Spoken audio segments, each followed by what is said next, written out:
Neverending Storytime presents The Berenstain Bears Trick or Treat.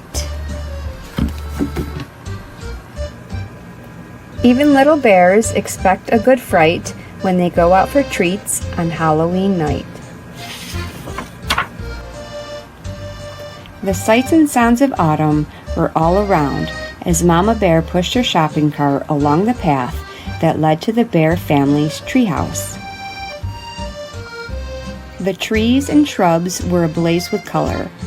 Farmer Ben's pumpkins stood bright orange in the October sun.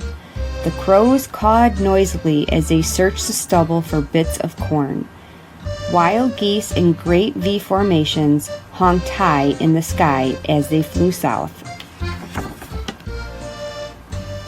But the surest sign of the season was inside the treehouse, hiding behind Papa Bear's easy chair. It was Brother Bear waiting to try out his Halloween costume on Mama. It wasn't Halloween yet, but Brother and Sister couldn't wait to try on their new costumes. Sister was going to be a beautiful ballerina. "Well, what do you think?" she asked, taking the third position. "Shh," said Brother. "Mama's coming." Brother had chosen to be a spooky monster on Halloween. He had bought the spookiest monster mask he could find, and Mama made the rest of the costume. "Boo!" he shouted as Mama came in with the groceries.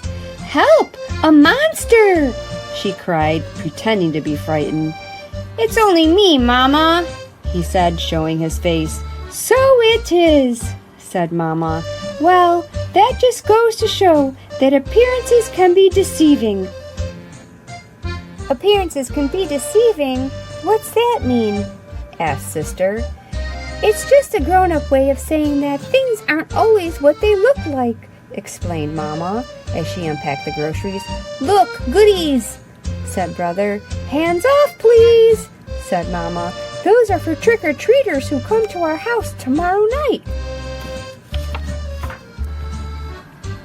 Brother and Sister were very excited about Halloween, and a little nervous too. This was the first year they would be going trick-or-treating without a grown-up along to supervise. "I'm not so sure I like the idea of them going by themselves," said Papa as he carved the pumpkin he got from Farmer Ben. "It's pretty spooky out there," he added, making a scary face at the cubs.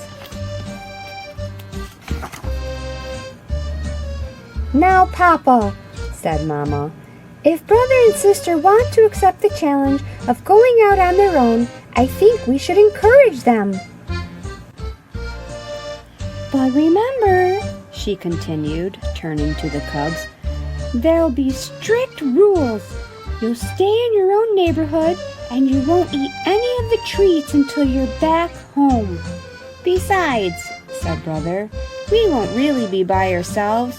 We made a trick-or-treat date with Cousin Freddie, Lizzie Bruin, and Queenie McBear." "There," said Papa, putting the finishing touches on the jack-o'-lantern. Then he lit a candle inside it and turned out all the lights. It was pretty scary.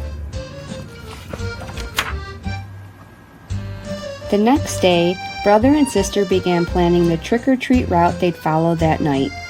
Brother got a pencil and paper and made a map of the neighborhood. That way, he explained, they wouldn't miss anybody. "Let's see now," he said. "We'll stop at our houses first. Ours, Freddie's, Lizzie's, and Queenie's. Then we'll do Farmer Ben's and our sitters, Mrs. Grizzle."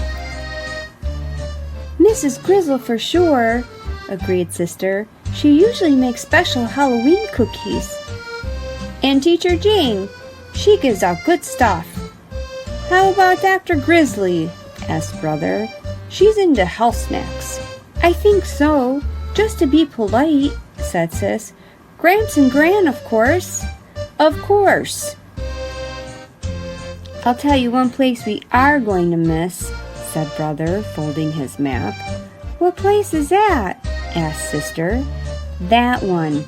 he answered, pointing out the window at the home of old Ms. McGriz. It was a spooky, twisted old tree house in a thicket at the end of Crooked Lane. "We're definitely not going there," he added with a shiver. "Why ever not?" asked Mama, who was listening. "Why not?" said the cubs. "Because she's a witch. That's why not." "What utter nonsense," protested Mama. "True, Miss McGriz is old and bent and rather forbidden looking, but I can assure you she's a perfectly nice person." But the cubs didn't believe her, not for a minute. They knew better. Everybody knew better. No doubt about it. Ms. McGriz was a witch for sure. Just after dark, a pirate, a skeleton, and the wicked queen from Snow White came for brother and sister.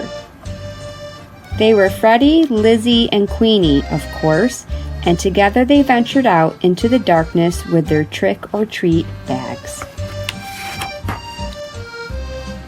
Before they could get started collecting Halloween goodies, they were joined by some worrisome company.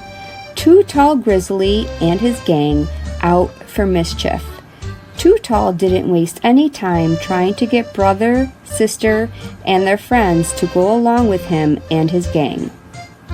"Come on, we'll show you goody-goodies how to have some real Halloween fun," he said, pulling brother along with him. "What sort of fun?" asked brother warily. "Oh, you might say we're going to put the trick back in trick-or-treat," he said, chuckling. It was so dark that brother and the others didn't notice where they were heading. "Hey," said sister, "this is Crooked Lane." "That's right," said Too Tall. "We're going to play a few tricks on old Witch McGriz." "What sort of tricks?" asked brother. Her gnarled, twisted old treehouse loomed ahead. "First," whispered Too Tall, taking a roll of toilet paper from his jacket, "we'll decorate her house with a little of this. Then maybe we'll tie a few knots in her clothesline. Then smear some honey on her broomstick so she'll stick to it when she tries to fly." But before Too Tall and his gang could start the mischief, the front door opened and a bright yellow light stabbed the darkness. And there in the doorway stood the frightening figure of old Ms. McGriz. "Ah," she said in a gravely voice. "I'm ready for you." She then led the terrified cubs into a cozy living room. To their great surprise, there was a big tray of beautiful candy apples all prepared for Halloween visitors. "Mama was right," whispered sister to brother. "Miss McGriz really is a sweet, kind old person." The cubs thanked her for the beautiful apples and went about the rest of their trick-or-treat business. Later that evening, brother and sister were at home looking over all the treats they had collected. The beautiful candy apples stood out, and Papa asked where they came from.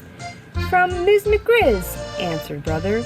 "From that scary-looking old grouch puss that lives down Crooked Lane?" said Papa. "That's right," said brother, taking a delicious bite of his candy apple. "You must really try to remember, Papa," said sister, giving her apple a little lick. "Appearances can be quite deceiving."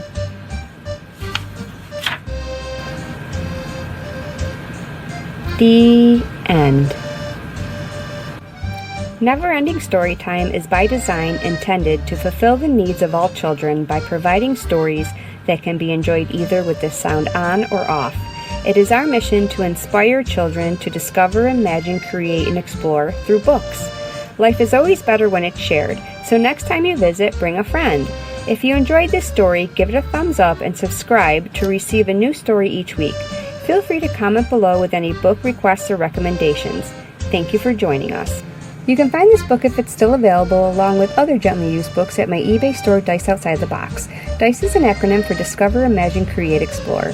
10% of all purchase sales made at my store are donated to Doctors Without Borders. If you prefer a brand new copy of this book, you can find one at Amazon. Books make great gifts and can be easily shipped anywhere, but are best appreciated when personally delivered. I challenge you to grab a few books and go to your local children's hospital and try it. If you discover, imagine, create, explore, you will be changed forevermore. Produced by Neverending Storytime. Read by Nicole Monique Miller. Written by Stan and Jan Berenstain. If I'm honest, I have to tell you, I still read fairy tales, and I like them best of all. Audrey Hepburn.